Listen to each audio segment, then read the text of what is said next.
ఒప్పుకొని చెప్పేది ఖర్చు పెట్టలే పైసలు చెప్పేదా ఓట్ల పైసలు కూడా అవసరం లేదు. మేము ఎందుకు బదిలాడతానో అర్థం చేసుకో. నీ కొడుకు కొరకే కొడుకు నెల నుంచి బదులాడతాను. నీ కొడుకు బదిలాడింది వేరు. నువ్వు తినకున్నా తిన్నా ఇప్పుడైతే మేము చేతులు పట్టుకున్నా అంటే ఎక్కువ పైసలు కూడా మేము చేస్తాం గాని నువ్వు అంటేనే ఇగో నువ్వు ఓకే చెప్పాలి. ఇంతమంది చెప్పాలి అంతే. తప్పుల విషయం మేము మనిషి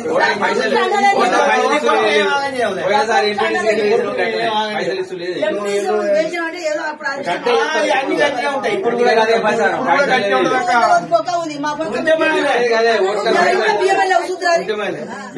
ప్రచారం చేస్తాం మేము. అందరు పైసలు గదే ప్రచారం చేస్తాం. మరి మీకేం లేకపోతే మేము ఉన్నామమ్మా.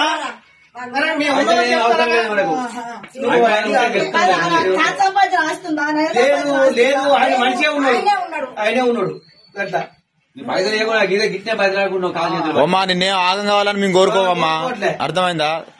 మా సాధ్యమైనంత మేము కూడా పోరాడతాం. మంది నా మనం అందుకో ఇల్లు కాలు పట్టుకుని వేయించుకుంటాం. నీ కొడుకు